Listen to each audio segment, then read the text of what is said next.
Time flew by, and before I knew it, the third anniversary of my brother's passing arrived. After the memorial service, Cindy stopped me. This will be the last memorial gathering. Don't ever contact me again. Huh? What do you mean? We're cutting ties for good. I'll even file the necessary paperwork to end our legal relationship. We'll be complete strangers. This can't be. My name is Michelle, and I'm currently a 30-year-old office worker. I have a brother named David. He's 7 years older than me and has always been kind. When I was little, he used to take me to the park and play with me, and he was also great at helping me with my studies. My brother and I were the only family I had. After our parents passed away in a car accident when I was 15, my brother got a job and took care of me. He supported me through high school and even helped me attend college. I'm incredibly grateful to him. About 5 years ago, my brother married a wonderful woman named Cindy. I was thrilled that he found such a great partner.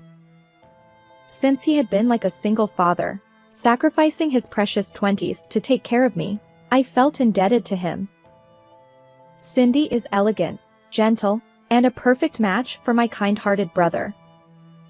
Sometimes, I visit their home, and the three of us share meals together. Cindy has always been very fond of me.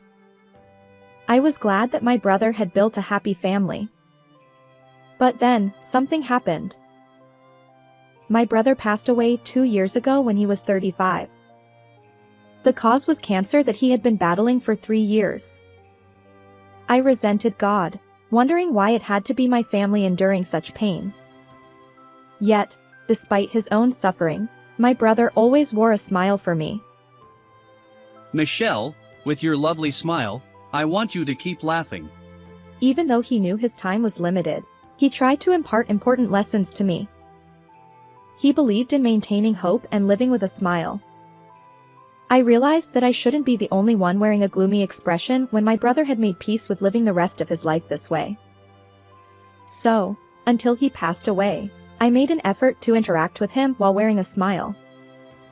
Still, when he did pass, it was incredibly heartbreaking.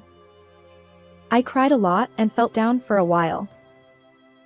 However, I remembered my brother's words from when he was alive and made an effort to live as positively as possible, always wearing a smile.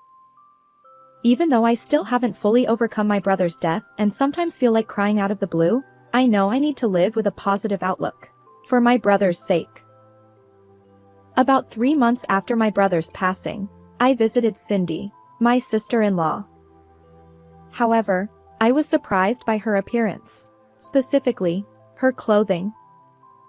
She was dressed in high-end designer outfits, prominently displaying logos. Previously, Cindy had been fashionable but never overtly flaunted her wealth. She used to have a modest and refined image, but now she looked like an Instagram influencer, beautiful on the outside, but it was hard to tell how she earned a living. Michelle, what brings you here all of a sudden? Cindy asked. Oh, well, I was just wondering how you've been. I'm doing well. Cindy said cheerfully. I felt shocked. It almost feels like she has fully adapted to life without him. While I didn't want her to be perpetually sad, and ideally, she'd find a way to recover from my brother's passing. However, it's disheartening that despite it being only 3 months since my brother's death, she seemed so detached or unburdened. Had he not been such an important presence in her life? It made me wonder if Cindy had already grown accustomed to living without him. As time passed, the third anniversary of my brother's passing arrived. After the memorial service, Cindy, my sister-in-law, stopped me. This will be the last memorial gathering. Don't ever contact me again. What? What do you mean? We're cutting ties completely. I'll even file the paperwork to end our in-law relationship. We're strangers now. Cindy said, smiling. Why? How could she? I wondered if Cindy truly loved my brother. Her actions left me questioning. The day after the 3rd anniversary, I had a day off from work. I decided to open the box my brother had left behind, the one I hadn't touched since his death. I'd been avoiding acknowledging his passing, but after the memorial, I felt like I was gradually overcoming it. So, with determination, I opened the box. And because of what Cindy had said, I wanted to confirm what my brother had left behind, to immerse myself in memories. Inside were items that held memories: the music box I made in middle school during industrial arts class, the scarf I knitted for my brother in high school, and photos from a trip abroad we took together to celebrate my university acceptance. Nostalgic, I whispered. The memento box, which my brother asked Cindy to give to me before he passed away, contained items associated with our memories. As I looked through its contents, I reminisced about the moments we shared. He lives on forever in my heart. When I saw the things in this box, I felt like I had finally truly overcome my brother's death. Ultimately, you continued to encourage me until the end, I mused. I wound up the music box, and sweet melodies filled the air. Suddenly, the sound stopped midway. Wondering if it had broken due to its age, I opened the small lid covering the gear mechanism. To my surprise, a folded piece of paper lay inside. What could it be? I carefully unfolded it, revealing my brother's handwritten words, a letter addressed to me. The contents of my brother's letter are as follows. Michelle, I hope this letter reaches you safely. After I found out about my cancer, Cindy discovered the insurance policy. Insurance? You see, I had intended to name you as the beneficiary. Since I'll be gone, and you won't have any blood relatives left, it seemed fitting. Life is unpredictable, and even if I were to marry, you would still be the most important person to me, my beloved sister, Michelle. So, despite getting married, I didn't change the beneficiary to Cindy. Furthermore, as our marriage progressed, I began to suspect that Cindy was more interested in my earnings. Her spending habits became extravagant, and she started making requests for money. Once she learned about the insurance policy, our arguments and fights escalated. And since I've been hospitalized, Cindy rarely visits. It's surprising, isn't it? My brother, having graduated from a prestigious university and working for a major corporation, could have easily supported me through college. Initially, Cindy seemed elegant and sincere when my brother first got married. But appearances can be deceiving. And here's the continuation of my brother's letter. Perhaps Cindy has somehow changed the beneficiary of the insurance from you to herself. So if my insurance money doesn't come to you, it's a complete crime. Consult a lawyer immediately.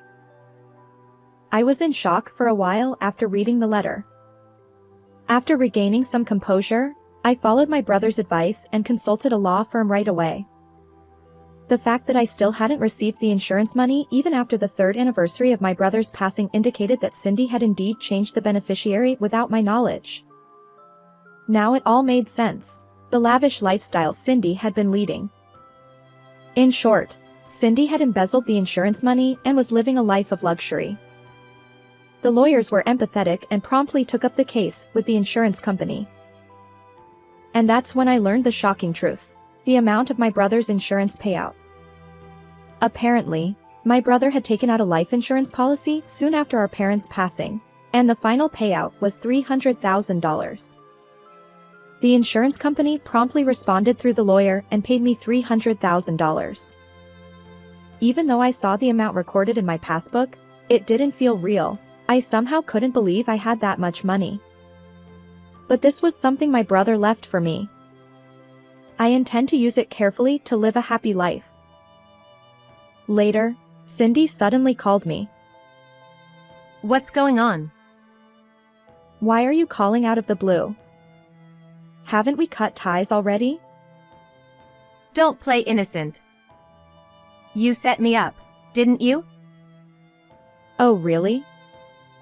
What are you talking about? I've been accused by the insurance company. I haven't done anything. Oh, come on. Are you still trying to deny it?